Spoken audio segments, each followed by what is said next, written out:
And who is that? Terence Crawford. That's it. You know, I'm 41-0 for a reason. You gotta have 4 arms. I know. I know. And 6 eyes. Our job is to line it up. And us fighters, we're warriors.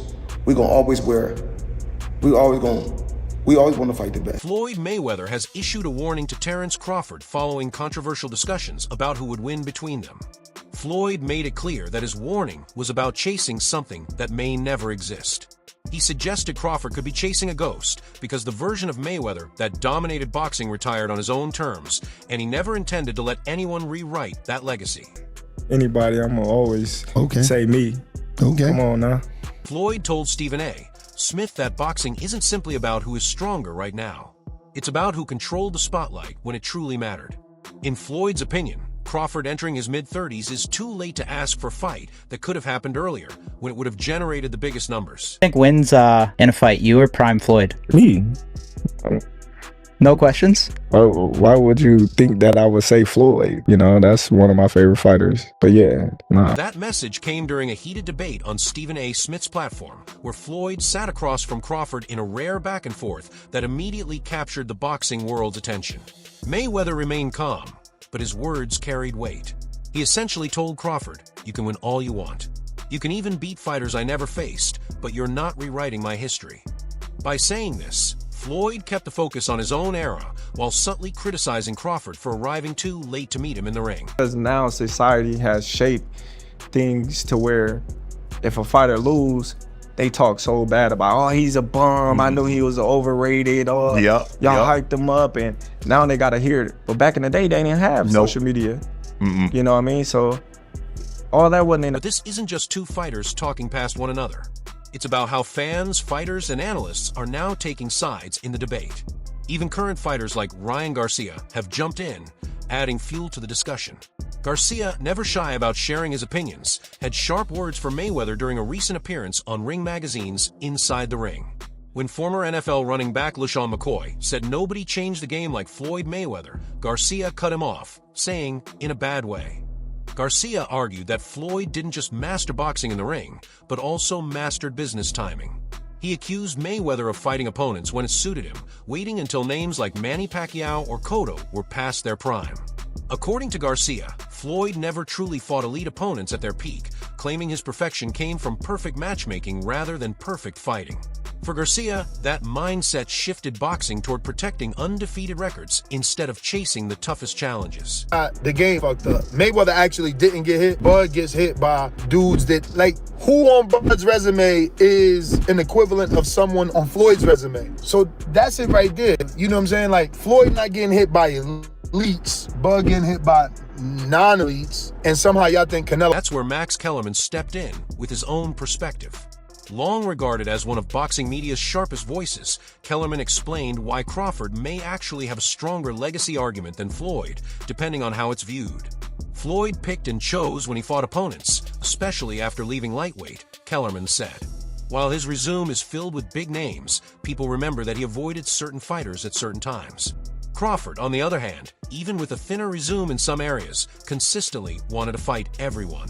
According to Kellerman, that willingness matters to fans. The Triple G. Listen, man, Floyd didn't fight him, and Floyd is an all-time great. But what a missed opportunity. You got Crawford going from 135 and talking about fighting Canelo at 168. And that's the real sticking point, resume versus intent. Mayweather's resume is loaded with legendary names: Oscar de la Hoya, Manny Pacquiao, Miguel Cotto, Ricky Hatton, Juan Manuel Marquez, Shane Mosley, Arturo Gatti, Diego Corrales, and more. But critics like Garcia and Kellerman argue that timing dulls the shine. Pacquiao was older and slowed by 2015. Mosley was 38 after a long layoff. Cotto had absorbed years of punishment. Canelo Alvarez was forced into a catchweight at just 23. Floyd still won every fight, but for critics, the asterisk never fully disappears. We're like him coming up in the era that he came up in. He had all them champions that he was able to fight, and that's what led him to be so great. You know, because he fought the most champions, beat the most champions. You know, got the most money for beating the most champions. So it's just like, man, he had this guy, this guy, this guy, this guy. On the other side, Crawford's list of opponents isn't as deep, but the intent behind it stands out. He didn't worry about timing. He fought Shawn Porter when Porter was still a dangerous opponent. He dismantled Errol Spence Jr. at age 35 and shocked the boxing world by handling Canelo Alvarez at super middleweight. Crawford's issue wasn't avoiding fights, it was promoters and networks avoiding him. Labeled high risk and low reward under Top Rank, Crawford spent years chasing marquee fights that never materialized. By the time the Spence fight finally happened, he was already deep into his 30s. A great fighter, and I did what I supposed to do, right? I tried for every way, and I trained really hard, and he deserved all the credit. No, I try my best tonight, and I just cannot figure out the style. Was it something specific, the movement or his speed? Now at 38 years old, Crawford stands undefeated at 42-0 with undisputed titles in 3 weight divisions and a resume that includes Gamboa, Postal, Jeff Horn, Porter, Spence, and Alvarez. Still, compared to Mayweather's 50 wins, the numbers favor Floyd.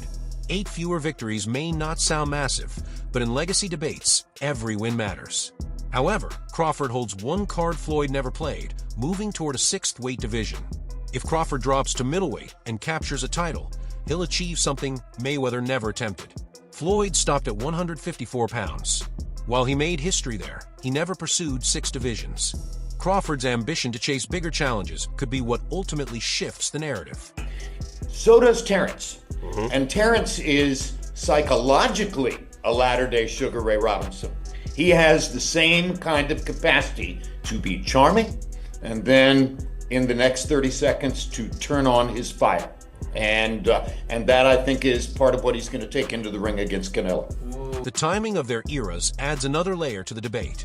Crawford won his first world title in 2014, just 1 year before Floyd defeated Pacquiao and Andre Berto to close out his career. The overlap was brief, but it existed. If Floyd had stayed longer, the fight might have happened. But by that point, Mayweather was defending his legacy, not expanding it. That's what Floyd meant on Stephen A. Smith's show, Don't Ask Now. If it was going to happen, it would have been when the money and interest were at their peak. That window has closed, and so have the what-ifs. Crawford's wins today don't pull Floyd back into the ring. The only other guy that people can say, he always figures it out. Yeah, you know? Yeah, that's true. But you gotta have an OG somewhere. Anybody else? Yeah. There's an OG somewhere. Somebody gotta pioneer, right? Yeah, you gotta. There's an OG you can't out-figure out somewhere, and I just believe that hasn't stopped fans from imagining a head-to-head matchup. Mayweather at 147 pounds was a defensive master, nearly impossible to hit clean, breaking opponents down round by round. He went 12-0 at welterweight between ages 28 and 38, ruling the division for a decade. Crawford at 147 was more explosive, a switch hitter with finishing power and a natural edge. He went 8-0 in 5 years, stopping most opponents in brutal fashion. He's taller, longer, and more versatile in stance and style. Surprised that, Crawford wasn't running from him. He was very confident that he could stand there and trade, a lot of times with Canelo. Crawford fought a brilliant fight. He fought a brilliant fight. He stayed at the right range. He didn't engage with Canelo when Canelo was trying to get him to engage with him. And he took control of the fight. He did what he wanted when he wanted. In a mythical matchup, Crawford's size and aggression would have tested Floyd's defense in ways few opponents ever did. Some fans compare it to Paul Williams, another tall, high-volume welterweight seen as a nightmare for Floyd. One reason that fight never happened. Add Crawford's adaptability and southpaw power, and it's easy to see why many believe Mayweather would have had to work harder than ever to protect his undefeated record. Dude's gonna get you up. If you truly beat Canelo, why not be the greatest fighter in the existence of boxing? Like, Bivol was the only dude to beat 2 undisputed active champions. Like, he beat Canelo as an undisputed champion, and he beat Better Beef as an undisputed champion. Bivol, historically, might go down as one of the greatest to ever do it. If you beat Bivol and you beat Canelo, Crawford might have surpassed TBE. Still, Mayweather's supporters argue that his style was built to neutralize aggression. He wasn't just fast and slick, he was efficient. He didn't need to throw 70 punches per round. He needed to land the right 25 and make you miss 50. Against Crawford, who shifts momentum mid-fight, Floyd might have found ways to frustrate him just as he did Canelo in 2013 or Ricky Hatton in 2007. There's also the issue of stage control. Floyd was the pay-per-view king, capable of freezing entire weekends with his fights. Crawford never reached that level of influence, even after beating Spence and Canelo. Floyd's power wasn't only skill, it was control over when, where, and how fights happened. Crawford, despite his greatness, never had that leverage. But if this fight ever happened, who do you think would win? Share your thoughts below and subscribe for more updates.